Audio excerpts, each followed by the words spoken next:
everyone, my name is Ryan, and this is the Gecko Talk podcast. And today I have a very special guest, Heidi from Xeno Gecko Morphs. How are you, Heidi? I'm good, Ryan. How are you? Great. How have you been with the whole season this year? It was a little bit slow, but it's otherwise been pretty decent. Expos haven't been happening as often, but sales online and locals have still been going pretty good. That's awesome. Well, do you want to start off with the questions then? Yep, we can do it. Alright, so the first question is, how did you get into the Leopard Gecko hobby? So getting into reptiles in general, if I could start with. Yeah. When I was a kid, my dad was actually good friends with a guy named Mike Hoffer, and he had a humongous pet store with, like, reptiles, amphibians, all types of fish down in Milwaukee. And so he would take me there, like, every weekend, and I would hang out and ask them questions and hold different reptiles. And then after a few years, I started finding out, being older, that a lot of them came from local breeders, and some were actually fairly popular in the hobby at the time, and some still are. But I ended up finding out that there are different morphs for specific things, and the leopard geckos are what caught my attention the most. So I definitely wanted some of those, and after seeing a few of the different varieties, I had to have a few. So that's kind of where it started, and then they had told me that there was going to be an expo where there was going to be other, like, breeders and shopkeepers with things, so that's where I went, and I came home with 6 leopard geckos. Can never just get one.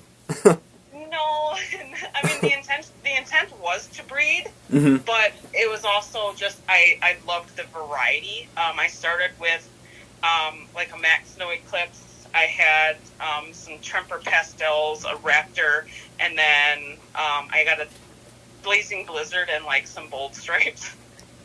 That's awesome. So that's where it kicked off. How was your first season then when you did that? How did you, start? It was nerve-wracking. Yeah. I think I bred, I only bred 3 females, because I think I had 4 females and 2 males, if I recall. And it went pretty good. Starting off with incubating, it took a little bit longer, because I was doing I just went with the mid-temp, whatever popped out. I wasn't messing with temp sex, male or female, yet. Yeah. So I was waiting, about 70 days, and they were just so tiny and cute. I think I ended up around 30 babies, 25 to 30 babies my first year. And then I kept probably half of those, and then I ended up acquiring a few more geckos from some breeders, and then kind of went a little bit bigger each year after that. That's cool, though. How you just started off, though, with going into a pet shop, and after that, I think that's how a lot of it starts, though, with, like, the passion of just keeping reptiles when you're, like, younger, seeing the animals and just being interested in them. Oh, exactly. And like most of us, we find, the lizards or frogs and stuff like that outside, and, we watch Jurassic Park and all these things. So I think that was part of it, is where, we can create our own mini versions of that. Yeah. And it's like a childhood dream to be able to do that then as an adult. Yeah. So, Heidi, for the second question, what morphs do you typically focus on? So my favorite and my specialty, I should say, would probably be, like, bold morphs.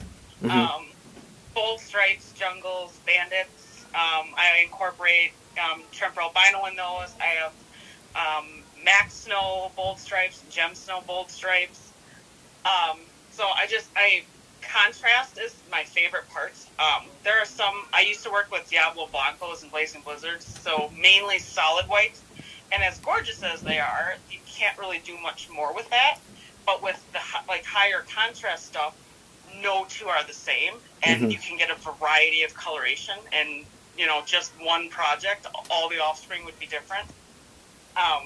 So that's mainly what my main focus are the bolds. I also work a lot with Eclipse.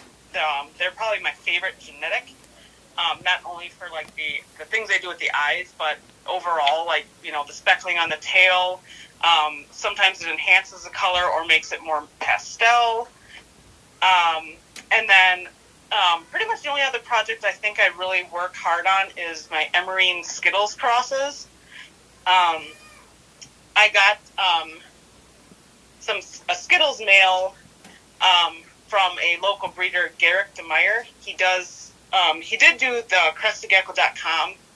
He mainly focuses on snakes and stuff now, so he's at Royal Constrictor Designs. Mm-hmm. But he would vend with me, so I had to get some of his line. It's kind of like a line-bred Emerine jungles that he started calling Skittles. So I've been kind of working on those like the last 5 years, and I'm starting to incorporate bold in those, and possibly maybe fire bold in there just to kind of see what that does. But that's pretty much for my main projects, bold stuff, and all those varieties. So it sounds like I only work with a few things, but there's multiple projects for each area. Because everything looks different, though, too. Because, like, if you look at bold stripes and stuff like that, they all have different head patterns, and anything can lead to anywhere. You know, you could continue breeding for certain stuff. But yeah, and some of it, like, you know, being polygenic and all, like, you can somewhat count on replicating something.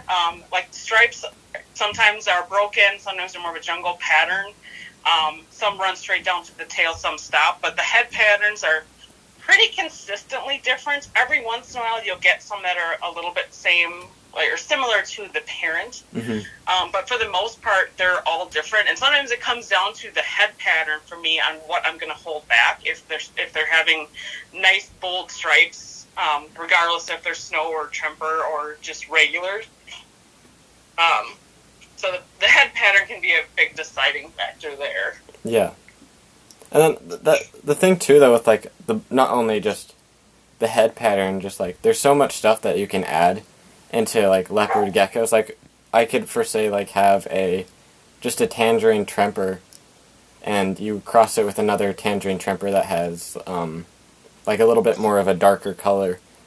It's just so cool because like you can produce like almost anything. It could be like lighter, darker.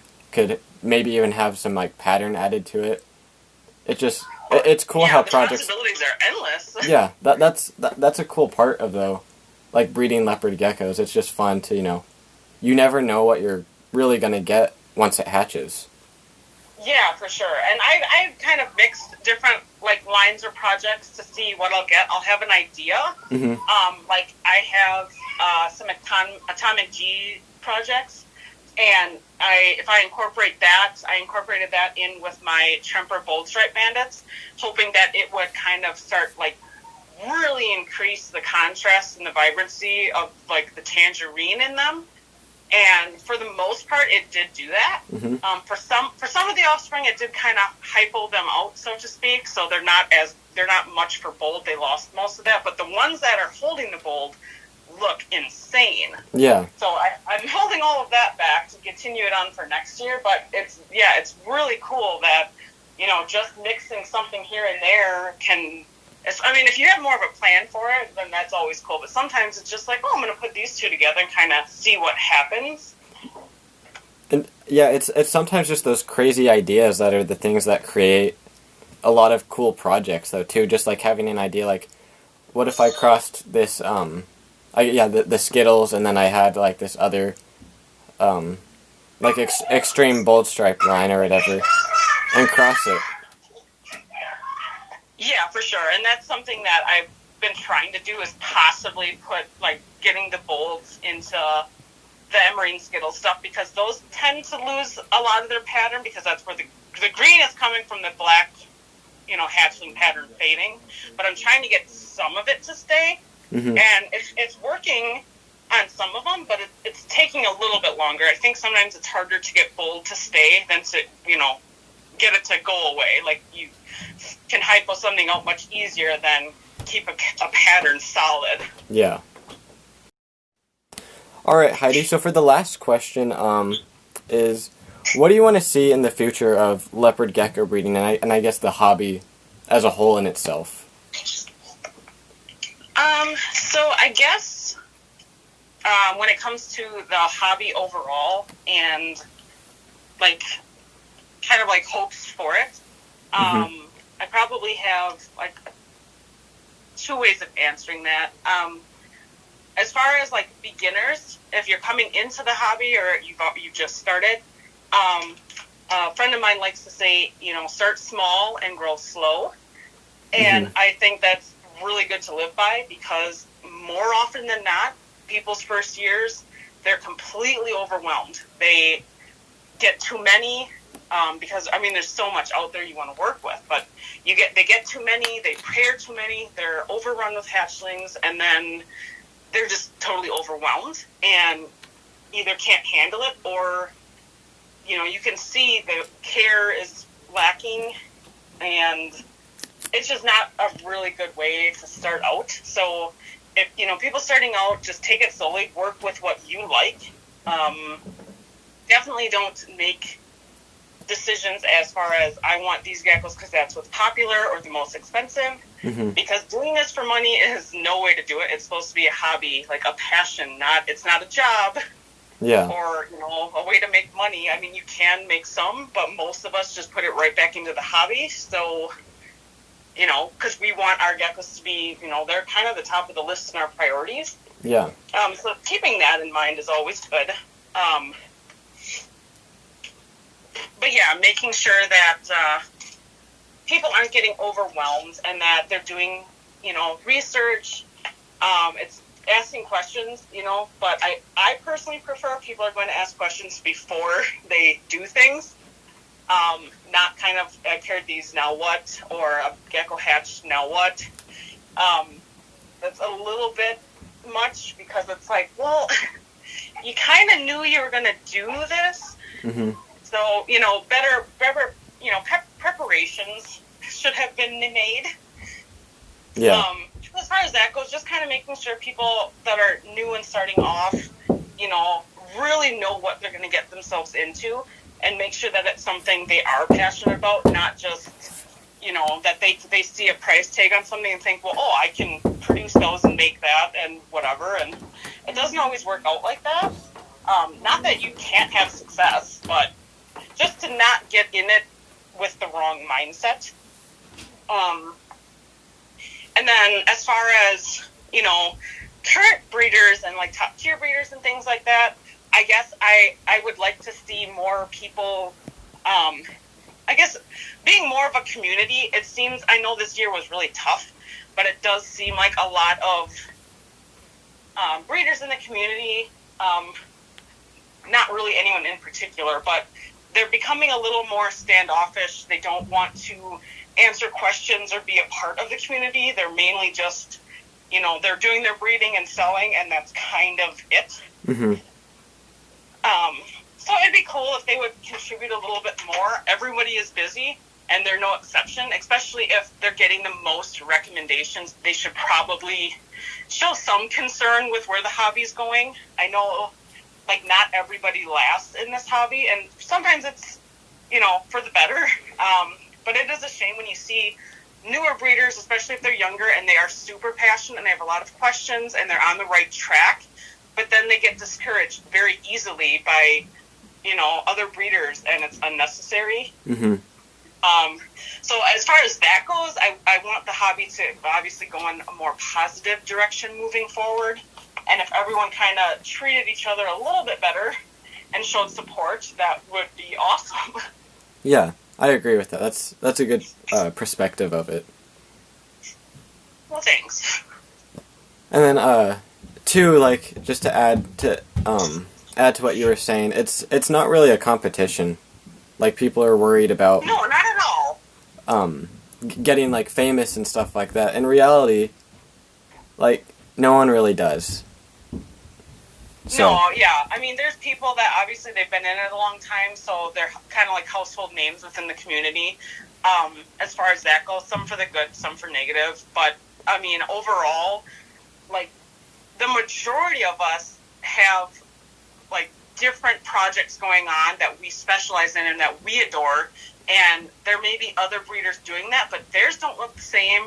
And it's nice to be able to, if you have a customer or somebody talking to you and they're like, well, I'm looking for this, and if you don't happen to have any, it's nice to point them in the right direction rather than just saying, I don't work with that. Like, yeah. I like to be able to list off like 4 or 5 other breeders that I know are working with them that might be able to help them. Mm-hmm. And, you know, I like to believe other breeders are doing that. I mean, I've had people message me because they've gotten a recommendation from so-and-so, which is awesome. But, you know, it's one of those things that it's not a competition. Like, my specialty is bold stripes. I know plenty of other breeders that are working with some, and they are amazing. They are phenomenal looking, and I support them. Not like, ugh, well, I'm going to produce better. Like, you know, everybody's is different, and, like, there are some breeders that their bold stripes are just awesome, and I hope I can produce some like that. And some of mine, I'm like, I would rather have my collection than, you know, anybody else's collection. But I think that's how we should feel about our, you know, our entire group and the projects we work on. Like, every time you look in the incubator and something hatch, like, you should be in utter awe. Like, it should not be like, oh, you know, it's all right. Like, I am, like, always, like, so excited when something hatches because they're projects I am so passionate about, and I can't wait to see it develop. Yeah. Rather than, oh, I can't wait till that's 15 grams and I can ship it off or whatever. Like, I'm holding geckos, like, you know, till they're 20 or 30 grams at least these days, just because, like, I don't know how they're going to look, and I'm excited to see that. So, you know, it's just really cool. And then seeing other people, you know, there's groups now specifically for certain morphs that I'm a part of, you know, snow groups, tangerine groups, bold groups, and, like, just, you go there to see them. I don't go there to, like, okay, you know. Yeah. Tangerines in general aren't my favorite, but if they have high contrast, I'm all about it. Mm-hmm. Well, Heidi, you've been amazing on the episode. It was awesome to have you on here. Yeah, thank you so much. Yeah, thank you for, you know, wanting to do this, and I think it's really cool that people are going to listen to, you know, this episode for sure. I think there was I came across your page, and I'm like, oh, he does a podcast. And then you've had a few breeders that I'm friends with on here, and I'm like, oh my gosh. I'm like, you know what? If he's looking for anybody to talk to, I would be more than happy because, I mean, I'm super busy, but this is my passion, so I will make time. Yeah. Well, I can't thank you enough, but it was awesome to have you on the podcast, and thank you everyone for listening, and I will see you guys later.